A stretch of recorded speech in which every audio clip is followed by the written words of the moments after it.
Hi, and welcome to another video by Jimthecarguy. Today we have a very common problem on Hondas in particular.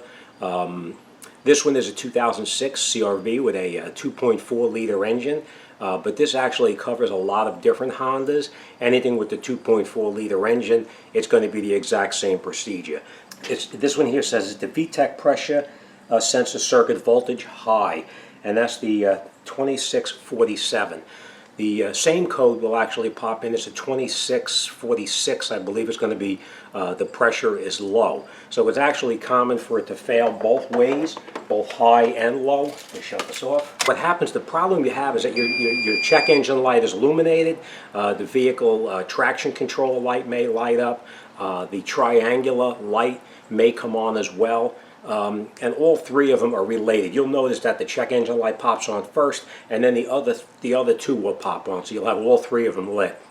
You'll drive the car under normal driving conditions. It feels fairly decent until you try to accelerate. As you try to accelerate, you'll get like a bucking or a jerking type motion with it. Like I said, I've run into this before. I have another video or a couple of videos up with the same exact procedure. But the problem with this is that when you look up the problem in the TSBs, there is actually, it's an intermittent failure, so sometimes it can be a little difficult to pinpoint exactly what it is. From past experience though, I did learn that it's not worth playing around changing just the pressure sensor itself. For the cost of the sensor, for a few dollars more, you can get the sensor and the solenoid assembly all as one complete assembly. You put it in, clear the code, drive the car is absolutely perfect. From past experience, I tried to save customers money by putting in just the pressure sensor switch, because that's what the TSB covers, is that pressure switch.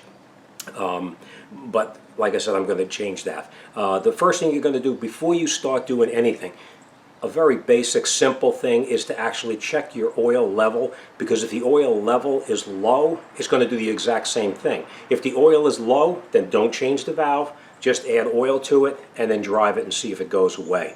Low oil pressure will actually cause the same codes, the 46 and the 47, to pop back up in there. So make sure your oil level is full. If the oil level is full, then you want to change the complete assembly. Now this car here, let me just back up a little bit. On some cars you will have a problem where there's a strainer in here that's actually clogged up pretty solid with dirt or oily, like congealed oil.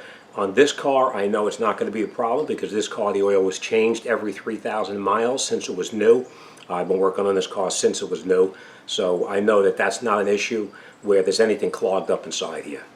So let me show you where the valve is located, what the valve looks like, and then we're going to go ahead and change it. So let me grab the valve and let's show you what it looks like. This is the valve assembly itself. This is the pressure switch right here, and this is the solenoid right there. But like I said, we are going to change the complete assembly. So it comes with a new gasket in here already. And also you'll notice that this screen down here, if you are changing just this pressure switch, which I would not recommend, but if you are changing that switch, you want to take this valve off and make sure that that screen right there is not clogged up, because I've seen it already where the screen is full of oily debris or congealed oil, and that causes the problem right there. But like I said, I would never recommend it. I would recommend changing the entire assembly. Alright, so let's get up front. I'll show you where it is. It's not really difficult to do. There's actually 3 bolts in the back here, here, and here. You take those, I think they're either 5/16 or 8mm, or it's a 10mm. But we'll see when we get up there. So what we're going to do is we're going to unplug that switch right there, and we're going to unplug the other one right over here, the solenoid.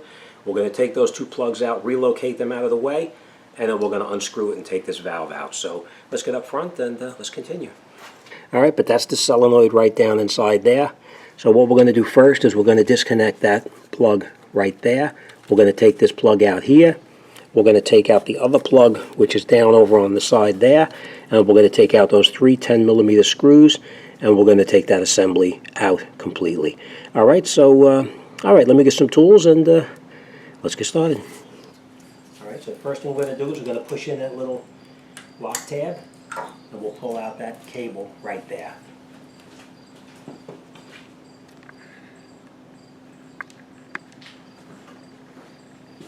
Alright, so that's the one that actually goes to the pressure switch itself. The other one is a little bit tight down here, so we're going to see how we can get in there. Alright, we're going to take out, I'll show you. Alright, so this way here, what I did is I took a pair of needle nose pliers and I just squeezed this piece here all the way till it just popped right off. As far as, I'll bring you in there. You see this little clip right here? I don't know if you can see that.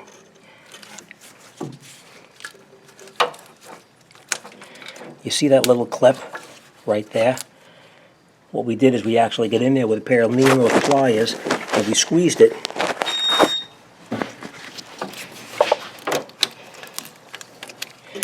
We squeezed, I hope you can see that better. We squeezed this clip together to get it to pop out of that valve because we want to put that back in there later on without breaking it because we don't want it accidentally touching anything down there. So now that this is all disconnected here, we're going to come down, and I don't know if you can see this, but down underneath here, I'm going to go by feel right now, down underneath here, there's actually a bolt inside there. We're going to take out those 3 bolts and we're going to remove that valve assembly. Let me explain to you. Now we have this disconnected here, we disconnected this, and we disconnected this. We took that piece right out of there. So now we're going to take out these 3 bolts here and we're going to remove the valve.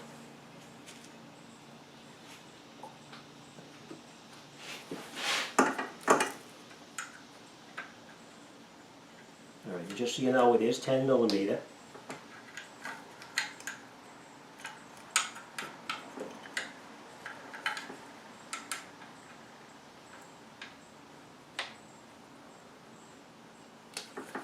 Okay.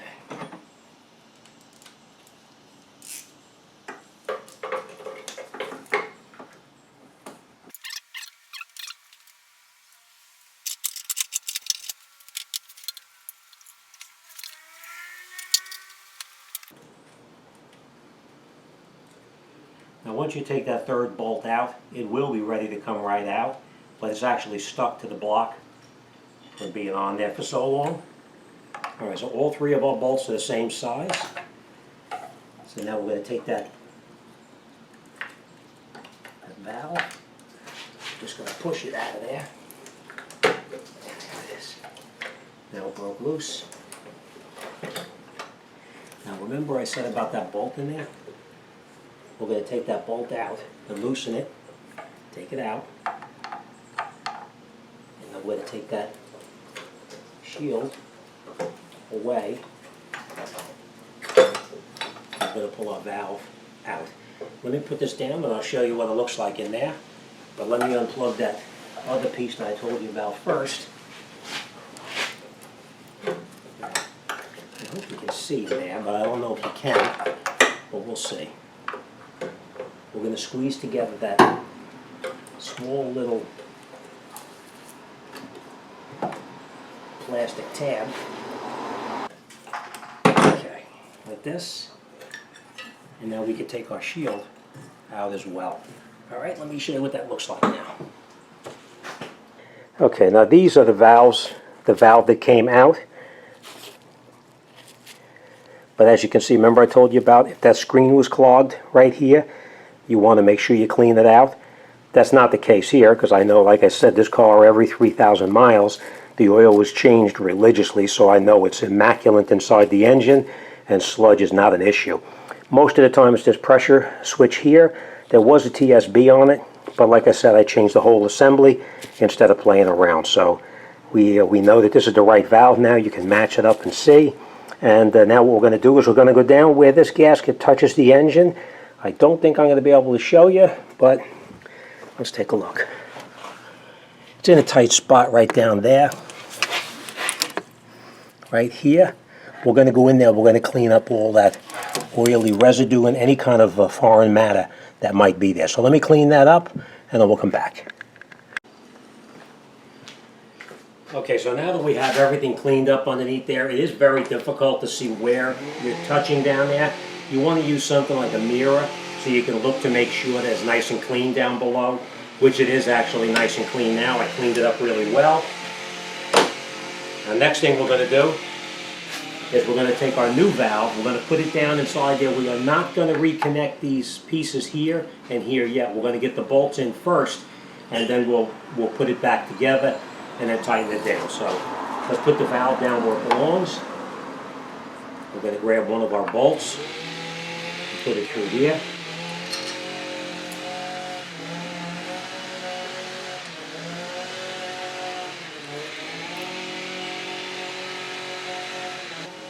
Now you want to catch all the bolts in there before you tighten up anything. So make sure all three of them are caught and snug down before you go any further and tighten up anything. So let's screw these all the way down by hand.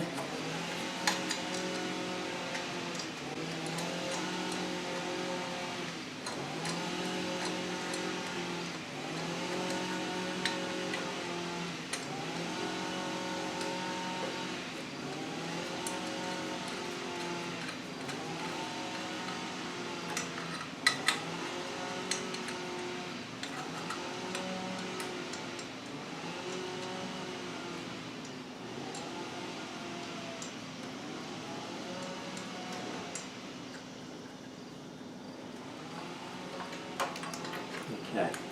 Now we have all three bolts caught by hand. Make sure that your wiring harness is out of the way and not pinched below. And now that you have all three of them caught and snugged in by hand, as tight as you can, we're going to come in with our ratchet and we're going to snug them down. Now, I will tell you this, don't use a 3/8 ratchet, use a 1/4 inch ratchet. You don't want to take a chance on snapping the bolts off.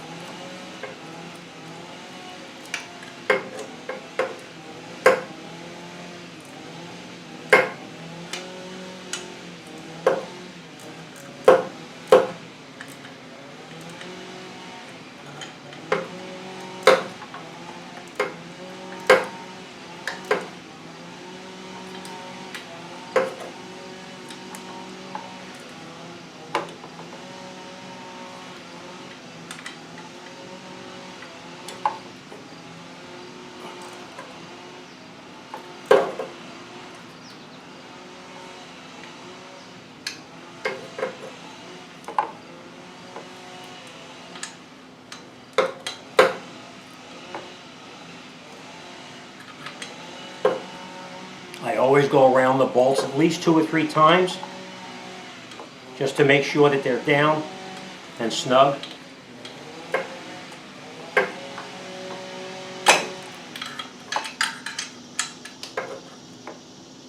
Okay. Just to make sure that we're fairly tight down there, we're going to use our shorter socket.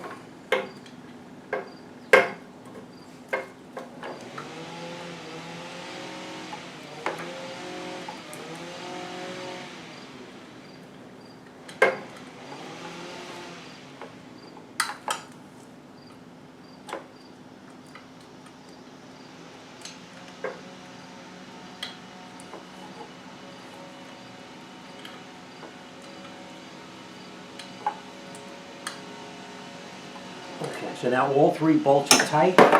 Next thing we're going to do now is we're going to bring our harness back over to where it belongs. We're going to push those little clips into the holes and hold it out of the way. Now we're going to reconnect our solenoid, and you listen for that clicking noise. The click is actually the lock tab popping back down. You want to make sure that your lock tabs snap in.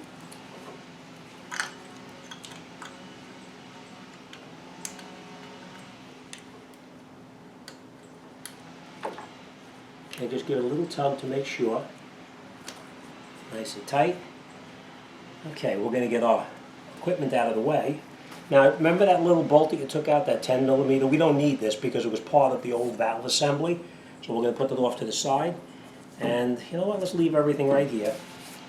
We are going to start this up, and of course we're going to make sure that we have no leaks whatsoever. So get all of our tools out of the area.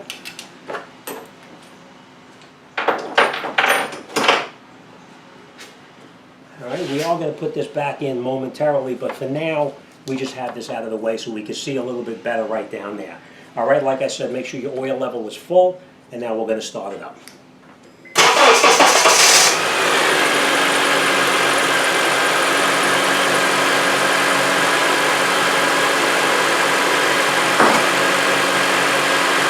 Okay, and now when it's running, make sure you take your mirror and check to make sure that you have no leaks underneath there. Let me shut this off for a second. That's better. Okay, now, like I said, make sure you would take your mirror and go down and look around and make sure that you've got no oil leaks coming out whatsoever. It's got to be bone dry, no leaks at all. So let's take a look and make sure.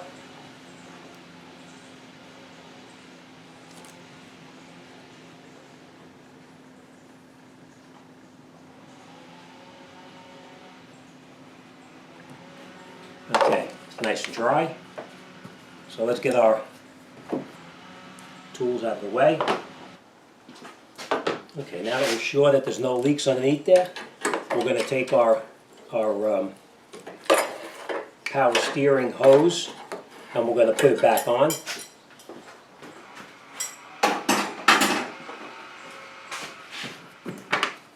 Remember, you always want to start bolts. I don't have to tell you this, I'm sure you know it, but I'm going to tell you anyway.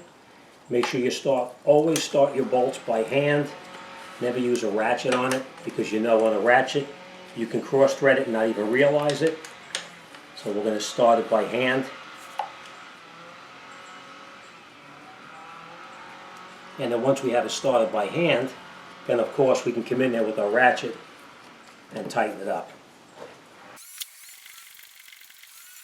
Tight.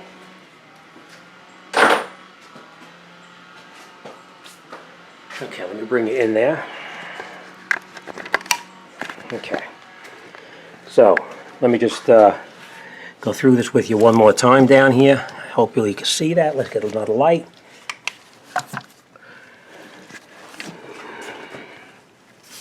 Okay, now after we have everything reconnected down over here, we have all three of the bolts tight down here. We made sure that our solenoid and our pressure switch cables popped in place and locked, and we made sure that there's no leaks down there. Alright, so now let's go inside the car, let's clear the code out, and then let's road test it. Alright, we're on the highway. Let's make sure it's okay now.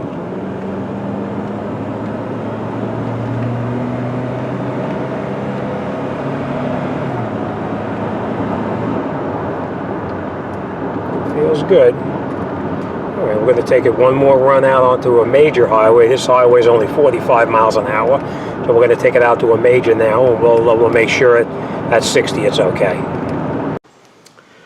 Alright, so this job is finished and out the door. Alright, we did clear the codes out of it. Make sure you do that. I did tell you, make sure you check your oil level. Make sure that the level is exactly where it belongs.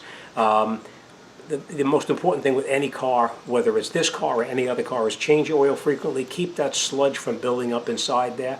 In this particular case, it got 167, 168,000 miles on it. So, you know, it does have time going against it. And as soon as I drove this car, I knew right away what it was because of that bucking feeling that you're getting, especially at high speeds. When you try to accelerate, it'll surge and drop back, surge and drop back. It feels like really like a bad misfire. But we know it's not a misfire because our check engine light was not flashing. If the check engine light was flashing, it will be an altogether different issue. But that's not the case here. All right, so that's it. We're going to call the customer up now, tell them this car is done, and on to the next one. All right, as always, thanks for watching. I'll see you guys on the next one.